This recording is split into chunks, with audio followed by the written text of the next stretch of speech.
Chapter 15. Rewards of listening to the Khand. Om Shri Ganeshaya Namaha.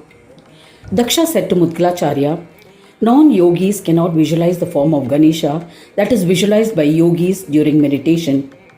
How has this form visualized by the yogis been described in the Vedas and other scriptures?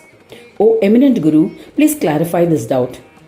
Mudgalacharya replied, a commoner believes that the embodied form of Ganesha is composed of Panchamahabhutas, like any other human.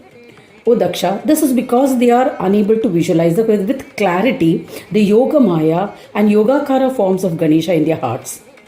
Yoga means union. Ganesha lives in the combination of the 5 elements, hence Yoga Maya. Since this union assumes innumerable forms, he is also called Yogakara. Yogis can visualize the yogic form of Ganesha. I shall tell you the difference between these forms. Listen attentively. In the Vedas, Brahma has been described in 2 forms, namely Samashti, the aggregate, and Vyashti, distinct. These 2 forms are visualized by the yogis in the elephant head of Ganesha. O Daksha, yogis visualize various triads in the effulgence in the 3 eyes of Ganesha, such as the 3 gunas, the 3 Vedas, the 3 forms of Agni, namely Dakshinyaya, Garhapatya, and Avaniya, the triad of Surya, Chandra, and Agni, the past, present, and future, and so on. His elephant trunk symbolizes Mahakarana, the first cause. His throat represents Bindu. His tooth symbolizes Soham, which is the Chaitanya, pure or cosmic consciousness, realized through his breath. His belly represents wisdom. His ears represent both the Sankhyas, Seshwara and Nirseshwara. His 4 forms, his 4 arms represent the 4 Brahmas, Shakta, Saura, Vaishnava, and Shaiva. Yogis visualize his 2 feet as representing Brahma, endowed with Maya, and the Brahma devoid of Maya, and witness to all Sakshi Rupa. O Daksha, his glittering Parashu is the destructive form of Brahma. His Ankusha, the controlling goad, represents the authoritative form of Brahma. The lotus represents the universal form of Brahma. Srishti Rupa, the Pasha or the noose, represents the Brahma who destroys evil and is the Moha Brahma who liberates one from bondages. Abhaya, fearlessness, represents the Brahma who protects the devotees.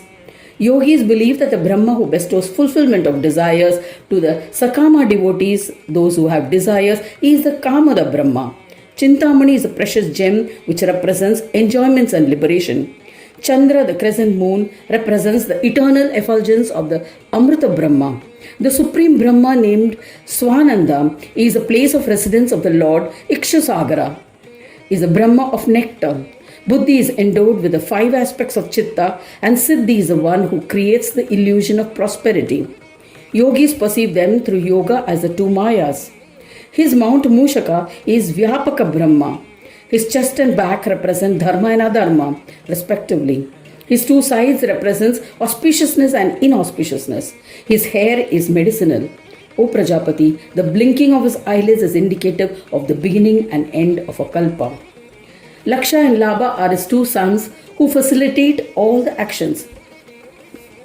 While performing a deed, the fruits of actions are proportionate to attentiveness. That is, Labha is proportionate to Laksha. In this manner, the body of Ganesha contains all the Brahmas.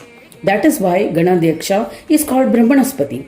It is also why yogis like Sukha and others meditate on the Lord in his embodied, the Sakara form, and the divine Nirakara Brahma form.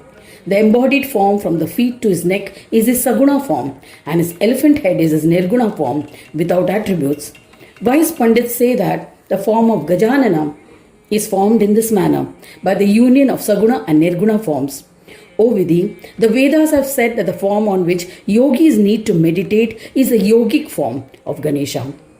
Daksha said, O Guru, O compassionate one, O omniscient one, please tell me how Mushaka became his mount. Mudgalacharya replied, the omniscient Brahma through Maya enchants all beings and makes them perform various deeds while he resides within them and enjoys the auspicious and inauspicious karmas done by them. It is well known that the root word mus means to steal. The one who steals is Mushaka. A Mushaka, rat, deceives everyone and steals from everywhere. In the same way, Brahma himself resides within the hearts of all and indulges in the pleasures like a thief. Hence, Mushaka, the rat, is who wanders everywhere, performed austerities to please Gajanana. The pleased Gajanana accepted him as his mount to please his devotees. I have narrated the all-Siddhi bestowing glory of Dhumravarna by narrating different legends in entirety. O Daksha, anyone who listens, narrates or reads this will indulge in the pleasures of this world and in the end will ascend to Brahmaloka. Legends in which Dhumravarna Ganesha has been described are incomparable to any other in terms of their Siddhi bestowing ability. Every desire will get fulfilled by listening to it, and man will be blessed undoubtedly. If a person will write this scripture, preserve it in his house, and perform his puja, he need not fear Rakshasas and other evils. He will enjoy the pleasure of this world with sons, grandsons, and friends. In the end, will attain Swananda Loka and merge into the divine.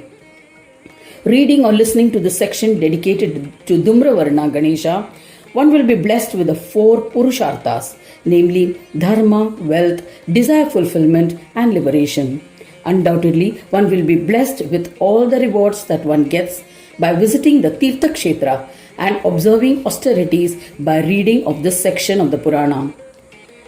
The rewards got by reading this section is equal to that of many spiritual yatras, pujas, etc. It will be a transgression to make more comments. Of all the deeds that bestow punya, listen to this khanda is incomparable to any of them. Think for yourself. What can be compared to a khanda that describes Dhumravarna Ganesha, the Lord of Yuga? I have briefly narrated the all Siddhi bestowing legends of Dhumravarna Ganesha with utmost sincerity and according to my intellectual capabilities. O Prajapati, even Shiva and other devotees, Vedas and yogis are not capable of narrating it explicitly. How can I be expected to do the same? Therefore, you must endeavor to sing bhajans of Ganesha. Let me know if you desire for more narrations. I shall comply.